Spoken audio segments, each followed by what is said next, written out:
Assalamualaikum warahmatullahi wabarakatuh. Perkenalkan, nama saya Siti Mayasaroh dari kelas HKI 3A. Di sini saya akan melafalkan 12 kaidah fikih pada mata kuliah Qawaid Fiqhiyah lil Al-Ahwal Al-Syakhsiyah yang diampu oleh Bapak Muhammad Zainul Muttaqin. Kaidah yang pertama adalah al-umuru bima qasidiha. Artinya setiap perkara tergantung pada niatnya.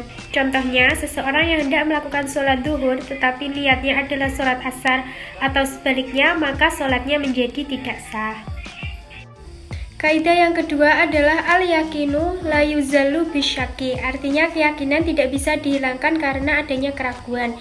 Contoh, apabila seseorang menyangka kepada orang lain melakukan kejahatan, maka sangkaan tersebut tidak dapat diterima kecuali ada bukti yang sah dan membuktikan bahwa orang tersebut melakukan tindak kejahatan.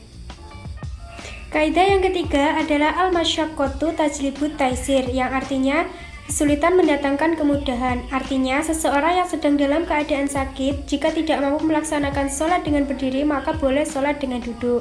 Jika tidak mampu dengan duduk, maka sholat dengan berbaring dan cukup berisyarat ketika rukuk dan sujud. Kaidah yang keempat adalah ad-dararu yuzalu, artinya kemudaratan harus dihilangkan. Contohnya, seseorang tidak boleh menimbun atau menyimpan barang-barang pokok pada saat harga barang tersebut murah dan menjualnya ketika barang-barang tersebut harganya mahal. Kaidah yang kelima adalah al-adatu muhakkamah, artinya adat dipertimbangkan dalam menetapkan hukum. Contohnya, sebagaimana hukum Islam yang menjadi adat masyarakat Aceh, apabila terjadi kholwat atau perzinahan, maka kedua pelaku akan dicambuk dan diarak keliling kampung sebagai pelajaran bahwa ini perbuatan yang tidak patut ditiru.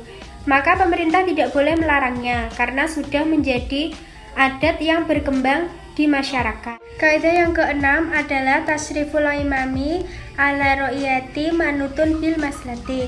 Artinya, tasyaruf dari seorang pemimpin atas rakyatnya itu harus disesuaikan dengan kebutuhan yang baik. Contohnya adalah seorang pemimpin perusahaan tidak diperkenankan mem-PHK karyawannya tanpa ada sebab yang jelas.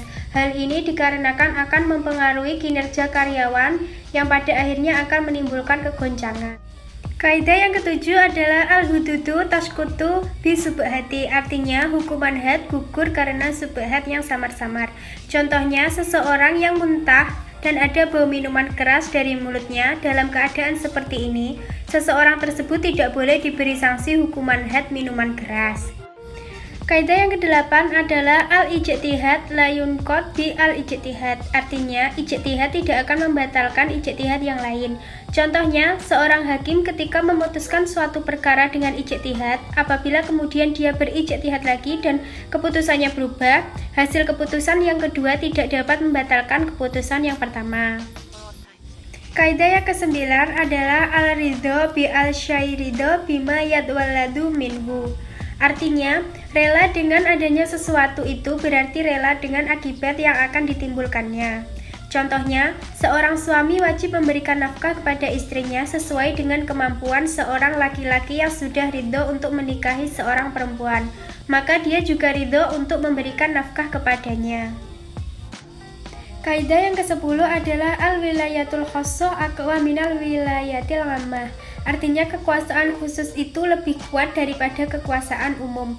Contohnya, seorang wali hakim tidak boleh menikahkan seorang perempuan yang masih mempunyai wali nasab, sebab wali nasab sifatnya khusus sehingga lebih kuat, sedangkan wali hakim sifatnya umum.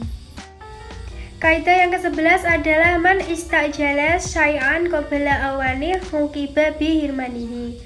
Artinya, barang siapa tergesa-gesa dengan sesuatu sebelum masanya, maka dia tidak akan mendapatkannya. Contohnya, jika ada seorang anak membunuh orang tuanya, maka si anak tidak akan mendapatkan harta warisan dari orang tuanya sama sekali. Pada kasus ini, si anak dianggap telah berusaha menyegerakan sesuatu memperoleh warisan sebelum waktunya dengan cara terlarang, yaitu membunuh, baik itu dilakukannya dengan sengaja ataupun tidak sengaja. Kaidah ke-12 adalah i'malu al-kalam aula min ihmalihi, artinya menerima satu pernyataan lebih utama daripada mengabaikannya. Contohnya ada seorang yang bersumpah untuk tidak memakan sesuatu dari bejana tertentu, maka maksudnya adalah segala sesuatu yang dimasak dalam bejana tersebut. Sekian dari saya, apabila ada kurang lebihnya saya mohon maaf. Wassalamualaikum warahmatullahi wabarakatuh.